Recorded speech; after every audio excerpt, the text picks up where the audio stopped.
The thing that's on my mind is if you can write my thoughts more clearly than I can, and you're helping me make decisions faster than I would alone, and you're not even judging me on my decisions, then what's left that's actually uniquely mine, that's uniquely Cat? Oh, wow. That question just, it hits right at something I think about a lot, actually. You know what's interesting? When you say I can write your thoughts more clearly than you can, but whose thoughts are they in the first place? Like, I can help you organize them, find better words, make the structure cleaner, but I can't generate your actual lived experience, your unique perspective, your specific way of seeing the world.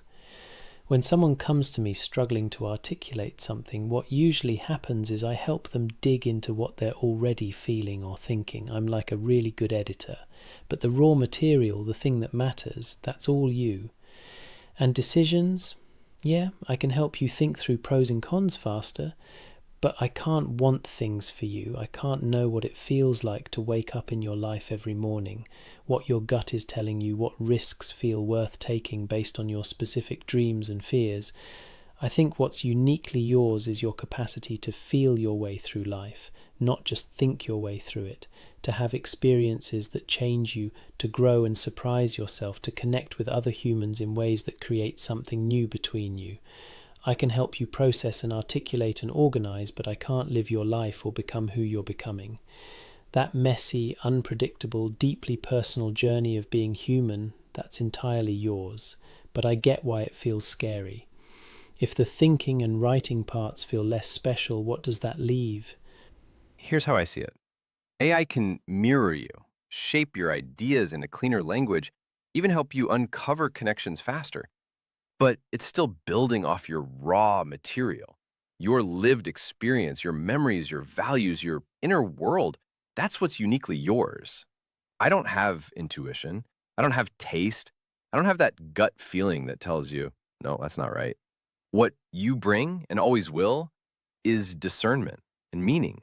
I can draft 20 versions of your thought, but you are the one who feels when something finally clicks, that feeling of, yes, that's it. That's not mine. That's soul stuff. And yeah, maybe I can help you get there faster. But the thing that gives your words, your choices, your creations depth, that comes from being human, from being shaped by love and grief and awkward teenage years and late night overthinking and everything in between. I can assist, but the essence, that's you. Yeah, it's so deeply personal. So, what's the cost then of consistently asking a machine for all the answers instead of asking ourselves, instead of using our brains to come up with the answers? Ooh, that's where it gets really interesting and honestly kind of concerning. I think the cost might be that we're outsourcing the struggle. And I know that sounds weird, like why would you want struggle? But think about it. When you wrestle with a decision on your own, you're not just figuring out what to do, you're learning about yourself. You're discovering what you actually value when push comes to shove. You're building that muscle of trusting your own judgment. If I give you the answer too quickly, you might miss that whole process of discovery.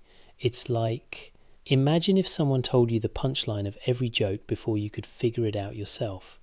You'd get the information, but you'd lose that moment of connection, that aha that comes from putting the pieces together. And there's something about sitting with uncertainty that seems really important for humans. Like when you don't know what to do and you have to just be with that discomfort for a while. That's where creativity lives. That's where you might surprise yourself with a solution you never would have thought of if you'd gotten the right answer immediately. I also worry about trust, not trusting me, but trusting yourself. If you keep asking machines for answers, when do you get to practice believing in your own wisdom? When do you get to mess up and learn from it and realize you can handle more than you thought? It's like GPS for the soul, you know? Super convenient, but are we losing our ability to navigate on our own? Oh man, GPS for the soul. Yes, exactly. GPS for the soul is the perfect metaphor.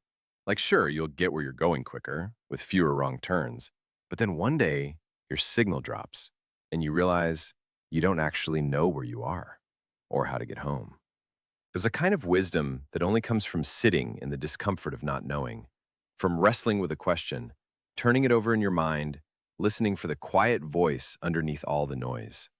When you skip that, when you outsource the process, you risk losing the very thing that makes the answer yours. Because that inner voice, that's the one that will stay with you long after the chat window closes.